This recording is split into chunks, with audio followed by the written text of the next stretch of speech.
Never fear, folks. The full card breakdown is still, in fact, coming, but I wanted to give you a little tasty treat, a snack, if you will. Prior to that, we have so many monstrous fights on this UFC 294 card. So we're going to break down a middleweight matchup that was made on short notice when Paulo Costa had to pull out of this fight due to an elbow surgery that he's just not ready to fight from. So we have Khamzat Chimaev, who was originally going to be in this matchup, now taking on Kamaru Usman, the Nigerian Nightmare, former welterweight champion, who's now moving up on short notice to middleweight to make this matchup even more exciting than the original bout slated for this card. I'm stoked for this.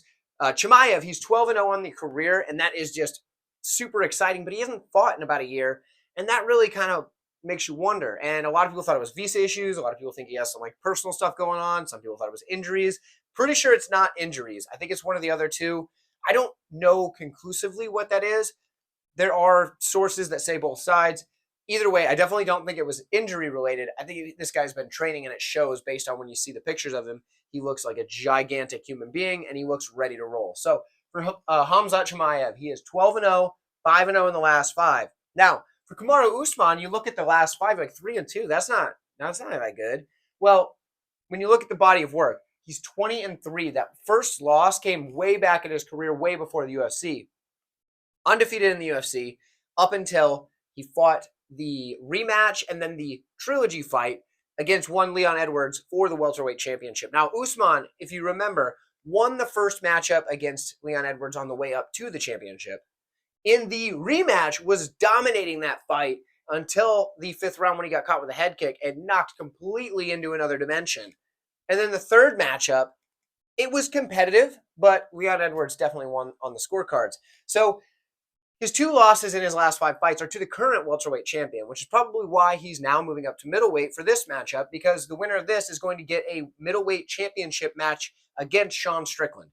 So that's fantastic. Now for Usman, that's a great opportunity because if you don't know, he's already beaten Sean Strickland down at welterweight. So this matchup, I understand this is a breakdown. We're going over some of the stuff leading up to it. That's the backstory. That's where we're at. These guys stack up really well, as you can see. That's why this isn't going to be just part of the full card breakdown. There's a lot to go on here. Now, for Khamzat Chimaev, we're going to start with his grappling because that's the most readily available information we have. There's a lot of his grappling being on display because that's how he's beating most of his opponents. Not all of them. He knocked out GM3 very quickly, but we see a lot of grappling from Khamzat Chimaev. He has excellent grappling, excellent takedowns, and what he does is he shoots a takedown with such good timing because it's not always right out of the gate, but you think it is. And then sometimes he'll come up with that big heavy 1-2 that he throws, which we'll cover more down here. But he throws that big heavy 1-2 and then goes right into it. And you don't really know where he's going to go. And he does it early, explosive, just looking to rip through his opponent on the takedown. If he doesn't get the first attempt, he's going to chain his attempts. Start with, a single leg, look into a double leg, start, move around to the back, pick somebody up and slam them, as we've seen him do many times. He has the ability to just chain these attempts. He's very good at not putting his neck in bad positions to let jiu-jitsu guys get a hold of that neck and use their skills on the mat to put him out. So he's very good about, picking guys up and then putting them down in a way that he stays safe on the takedown. And once he gets there, he's got very solid top control. Something I like is he wraps up the legs, whether he's on top, whether he's in the wrestling ride position, whether he takes the back. He's really good at wrapping up his opponent's legs so they can't create space, can't wiggle out, right? My coach used to always tell me space is opportunity. He gives space when he postures up to ground and pound, but he does a really good job of not giving his opponent the space to escape, if that makes sense. He limits their space, but gives himself plenty of space to use those opportunities in ground and pound. So for Khamzat, that top control, it's that perfect balance between just controlling an opponent and being able to do damage. He does it expertly. Does a good job there. He has absolutely savage ground and pound. When he's on top, he's landing volume, he's landing power, just whether it's the hammer fists, straight punches, straight down, whatever he's got to do, he's mixing that in there, and he's doing a darn good job with it. Whether that be because he's looking for the finish, or he's looking to set up a submission, or he's looking to use it to pass, whatever he does, he mixes that ground and pound in, and every single strike counts very well. His scrambles, we saw that really put on display against Kevin Holland. That's what it is, Kevin Holland. When he went up against Kevin Holland, and Holland did every single thing he could to avoid being taken down, the scrambling ability of both guys was on display in that matchup, and Chimaev just has it. He is darn good there. it's like while they're flying around the cage in these grappling exchanges, he just is in his element, okay?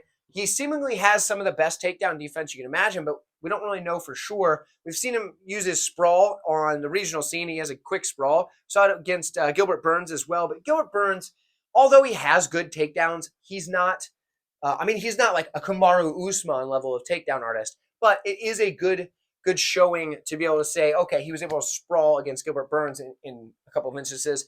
And then the front chokes, Darce, Anaconda, things like that. He is exceptionally good at using those for his takedown defense or offensively on the mat when he gets top position. But the takedown defense, when he sprawls and locks those up, my goodness, is that squeeze tight. And he's put quite a few people out with those particular submissions. So in the grappling, Khamzat is fantastic, okay? Chimaev uses all of his skills together. And people have said, oh, yeah, he burns out early. He burns out his cardio or too early. Maybe so, but we don't really know because in a lot of these matchups, he's been able to just ragdoll these people. So I think he has good cardio. I really do. But I think he just burns at such a high pace that if somebody's able to make him do that for a long time, we might see him slow some, but I don't think it's going to be enough in a 3-round fight that he's just going to fall apart, if you know what I mean.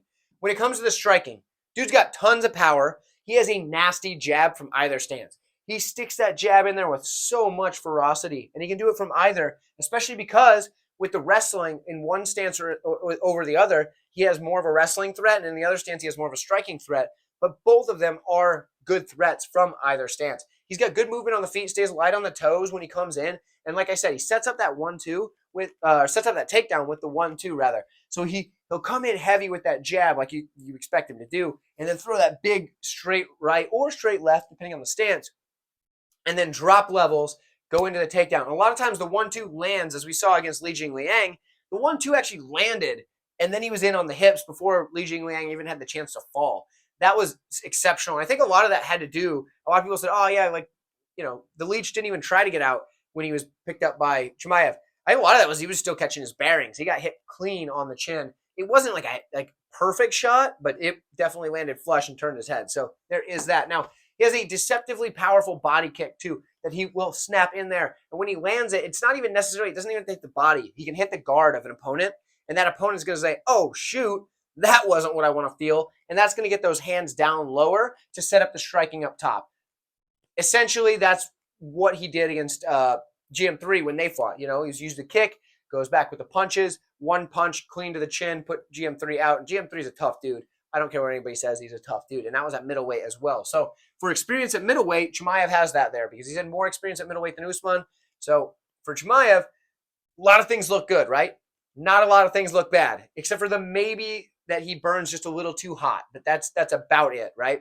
For Usman, he's absolutely fantastic as well.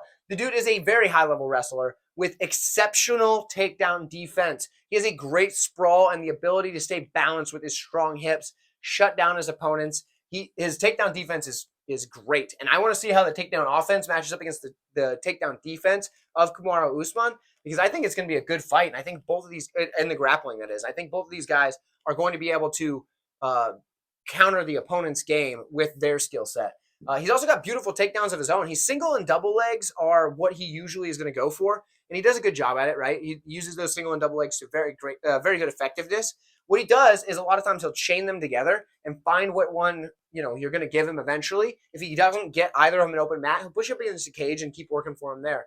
But the thing that makes his takedown so impressive is when he gets you up, he clears the legs and lands often in side control. Occasionally half guard, but often in side control. So he's not in any danger of being stuck in your guard. Now, if he does get stuck in your guard, he is not, he's not going to worry. He's pretty safe there. He does stay safe on top. But when he clears those legs, all things go. And that's where he's actually doing his best work from the ground and pound perspective, right? He can do ground and pound from the guard, but he doesn't do as much because he is aware of the submission threat off the back. So he's aware that in the guard, his opponent has the chance to throw some up off their back.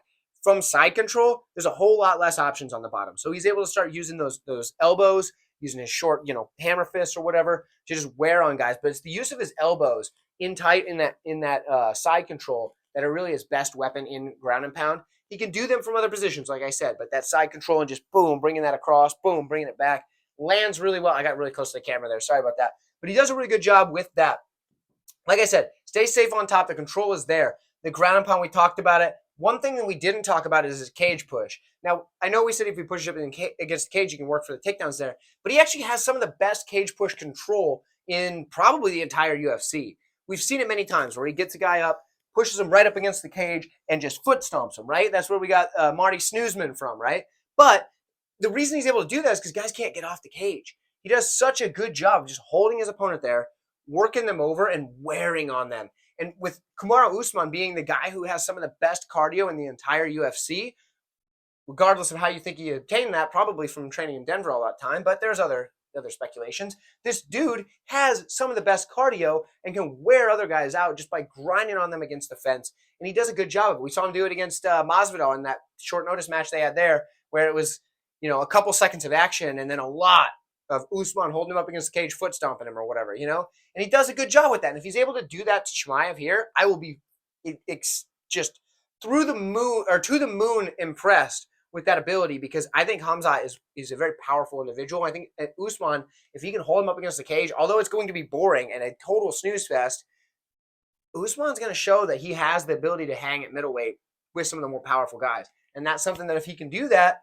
I would like to see him try to implement that early to wear on that gas tank that we are unsure of in Khamzat Chimaev. Sure, people said he slowed down a lot against Burns. I don't know that it was that as much as people think, but that fight was also fought at an extremely high pace. So either way, for Usman, that is probably the area in the grappling that he has the best advantage. Otherwise, they're both exceptional grapplers. Don't get me wrong. In the striking, he's got a ton of power, and this is something that developed throughout his career, right? Very, very rudimentary early on, but he's developed a ton of power and developed some clean shots. He's got long straights, whether that be the jab or the cross from either stance, and he can land those with some super good power. We saw him flatten Gilbert Burns with it. We saw him flatten Masvidal with it. He's able to land these big, powerful, long straights because he's got a long wingspan, and he can really extend that hip through on the straight cross and drop his opponents there. Something he also does that really messes guys up is he feints that jab all the time. And because his jab is such a long-rangey weapon, I think he even has like an inch reach advantage over Khamzat here, which is pretty negligible at this point. Height's essentially the same. The reach is essentially the same, whatever. But he can land that jab just so quick with no setup. He doesn't tell you that it's coming. For Usman, he's not one of those guys that like loads up the jab and throws it like you see from a lot of wrestlers, right? He just snaps it out quick and it hits you with a lot more power than you think.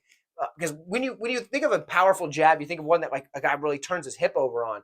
Usman doesn't have to do that. He has just so much power in that speed of that jab, and the fact that he's always feigning it is really impressive for him to set up those takedowns, to set up those other power shots from the cross, things like that. But the one thing that I do worry about with his jab is occasionally we'll see him throw it out and bring it down like this. That is a chance for him to get countered by Khamzat. Now I understand that is something that he's been able to get away with thus far as Usman has.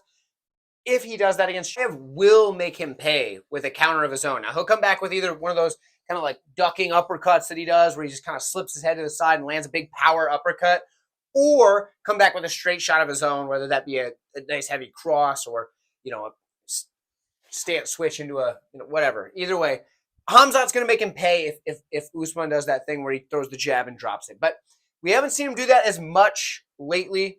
He's been a lot better in the recent matchups where he's kept things a little crisp. He's made a few other striking defensive errors like we saw in the Leon Edwards matchup, obviously.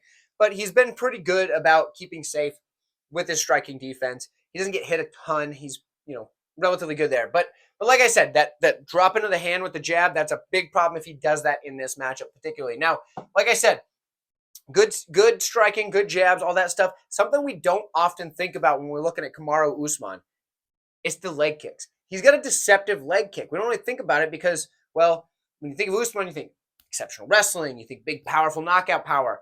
But those leg kicks help him out for setting up that knockout power because he sneaks them in there, lands them, and then they look kind of unorthodox, a little bit odd at times, but they land with enough power that they slow the movement of his opponents. And if he can slow the movement of Khamzat with some leg kicks, draw the fight out, maybe he does start to land in the striking department. Like I said, he's got that jab like we were talking about. So he's good there. Good he's good pretty much everywhere, but that leg kick adds another wrinkle to the game that I do like about him. And with that top tier cardio, like we mentioned, the guy has cardio for eons. He's able to do this the whole fight. Now, let's break this down and decide who we're going to pick here now, right? For me, you look at the grappling, both guys have the advantage in specific areas of their grappling, and I think it's close enough. This is more or less a wash, right?